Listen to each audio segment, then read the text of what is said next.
Hello everybody, it's Tarun. Welcome to your 15th tutorial in the HTML course. In this tutorial, I'll start with variables and content in the forms. So without wasting time, let's start. Web forms use a variety of control that allows users to enter information or choose options. Control types include various text entry fields, buttons, menus, and a few controls with special functions. They are added to the document using a collection of form elements. So we'll examine them one by one in this unit. As a web designer, it is important to be familiar with control options to make your forms easy and intuitive to use. And it is also useful to have an idea of what form controls are doing behind the scenes. So let's start with our first attribute inside the variables and content topic, which is the name attribute. The job of a form control is to collect one bit of information from a user. In the form example which I told you earlier, the text entry fields collects the visitor's name and email address. To use the technical term, we can describe it as username and email are two variables collected by the form. The data entered by the user is the value or content of the variable. The name attribute provides the variable name for the control. So in the following example, the text gathered by a text area element is defined as the comment variable. So let me show you the example.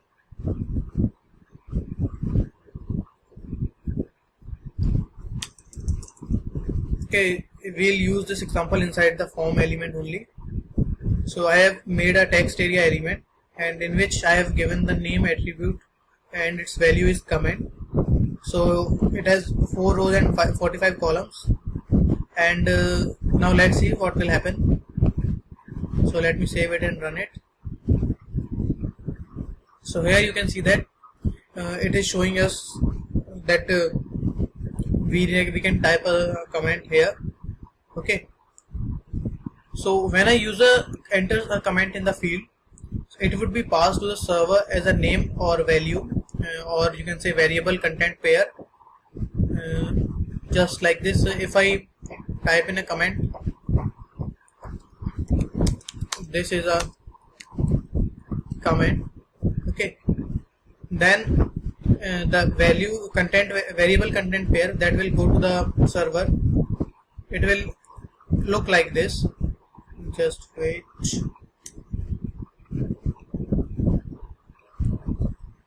So you can see that wherever there was space, it has been replaced by %20. Okay, and the last value was if I have added exclamation sign, then it would have been replaced by %21. All form elements must include a name attribute, so the form processing application can sort the information. You may include a name attribute for submit and reset button elements, but they are not required because they have special functions and which are not related to data collection. So this was about the name attribute. Now let's talk about naming your variables. You cannot just name controls anything, such as here and there, willy-nilly, etc. Okay. The web application that processes the data is programmed to look for specific variable names. So if you are designing a form to work with a pre-existing application or script, you need to find out the specific variable names to use in the form so that they are speaking the same language. You can get the variables names from the developer you are working with, or your system administrator, or the form or from the instructions provided with a ready to use script on your server.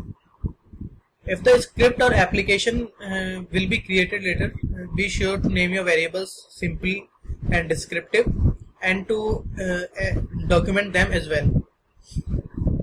In addition, each variable must be named uniquely. That is, the same name may not be used for two variables, and you should also avoid putting character spaces in variable names. Instead, you should use hyphen or underscore. So we have covered the basics of form element and how variables are named. Now we'll get to the real thing of form markup. which is the controls.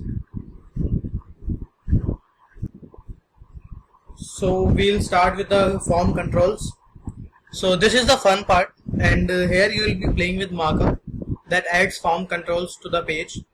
So in this section I'll teach you about text entry controls, specialized text entry controls, submit and reset buttons, radio and checkbox buttons, pull down and scrolling menus, file selection and upload control, hidden controls, and three more things which are there in HTML5 only, which are dates and times, numerical controls, color picker control. Okay, so I'll pause along the way to just make sure that you get what I'm teaching you. Okay, so first we'll start with the first type of control, which is text entry control. So one of the most common tasks in a web form is to enter text information. Which element you use depends on whether users are asked to enter a single line of input or multiple lines. Okay, so as here I have used in the comment section, the comment can be a multiple line, so I used text area. But in the previous example where I wanted to the user to input username and the email, so the username and email will be a single line text, so I used the input element there, okay, as you can see here. So now let's see more about the single line text field. Okay, so one of the most straightforward form input types is the text entry field, used for entering a single word or line of text. So let me just a second. Okay, so this is a form element, and inside it we'll do what I am talking about. So in fact it is the default input type, the single line text field. So it means that you will get if you forget to include the type attribute or include an unrecognized value. So add a text input field to a form with the input element and with its type attribute to text. So let me just show you with an example. So input space type equals to text. Okay, so you can also add name, ID, value, maximum length. Okay, so this was just the syntax for input. So let me just show you an example of that.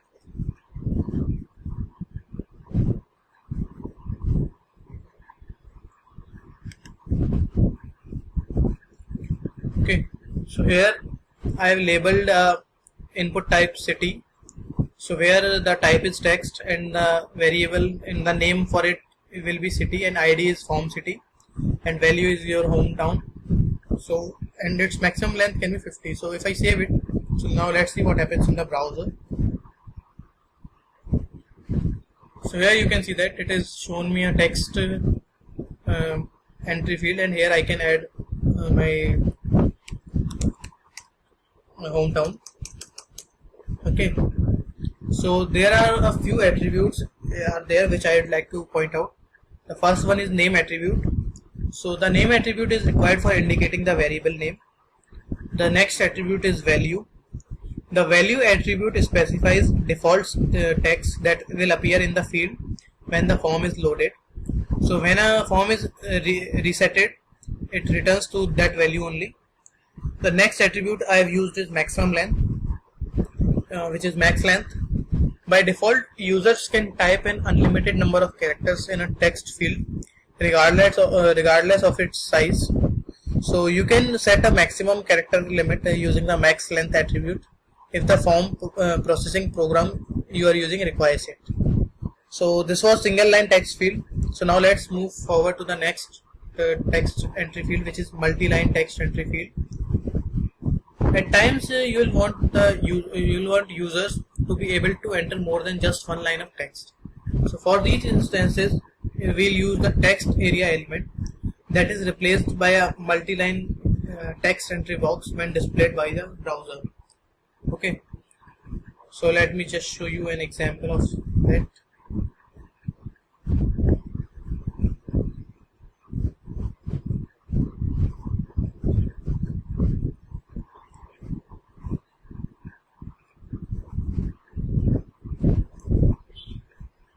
So here I have added a text area element. Okay, so let's see what happens in the browser now. So here you can see that I can add multiple line text. Okay, so unlike the input empty input element, you can put content between the opening and closing tags in the text area element. The content of the text area element will show up in the text box when the form is displayed in the browser.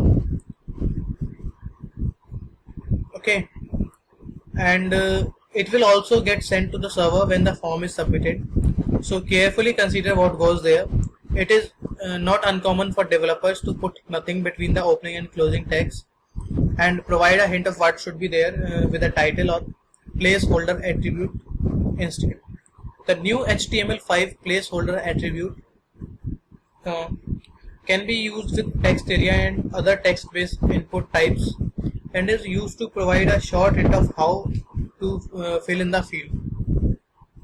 Okay, so now let's talk about the attributes in this text area element. The rows and columns calls attribute are a way of specifying the size of the text area using markup, but it is more commonly sized with CSS. Rows specify the number of lines the text area should display, and columns specifies the width in the number of characters. Okay, and there are also a few attributes which are not shown in the example, such as the wrap attribute, which specify whether the text should keep its line breaks when submitted, and a value of soft, it does not preserve the line breaks, and hard does. So I am talking about the attributes here. Okay, attribute soft, hard, wrap. Okay, the max length attribute sets a limit on the number of characters that can be typed into the field. So this was all about multi-line text entry field. So now moving forward to the next topic, which is specialized text entry fields. In this I'll tell you first about password entry field. Okay, in addition to the generic single line text entry, there are a number of input types for entering a specific type of information such as passwords, search terms, email address, telephone numbers and URLs. So how does we type a password entry field or show a password entry field? Password field just works like a text entry field, except the characters are obstructed from your view using the asterisk or bullet characters or another character determined by the browser. So how does we use it? Let me show you.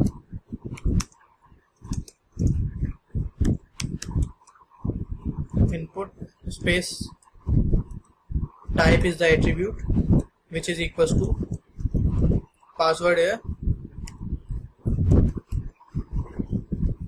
Okay, it is important to note that although the characters entered in the password field are not visible to casual lookers, but the form does not encrypt the information, so it should not be considered a real security measure. So here is an example of for a password field. Okay, let me just show you the example.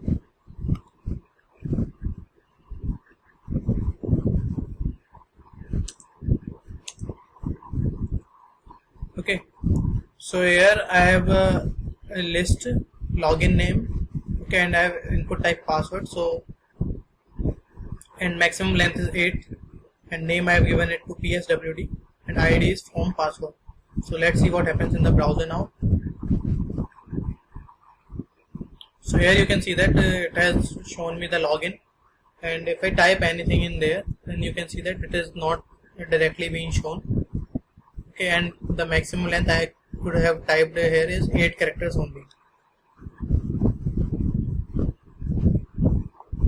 So this was all about password entry field.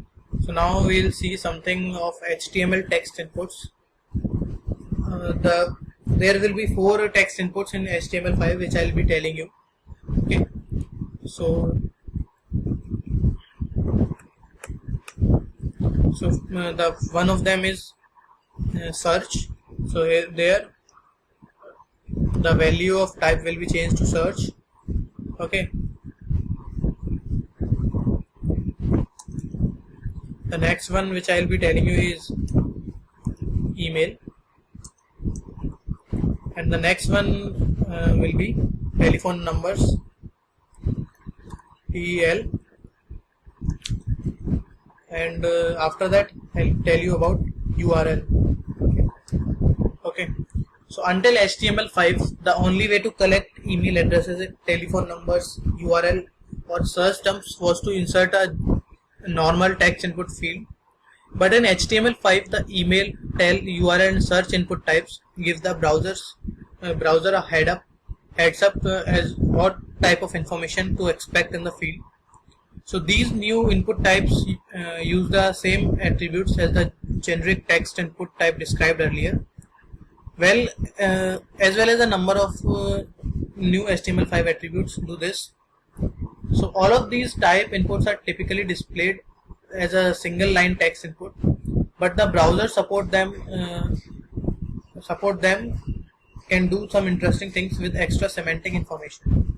For example, Safari on iOS uses the input type to provide a keyboard well suited to the entry task, such as keyboard featuring a search button for the search input or a .com button when the input type is set to a URL.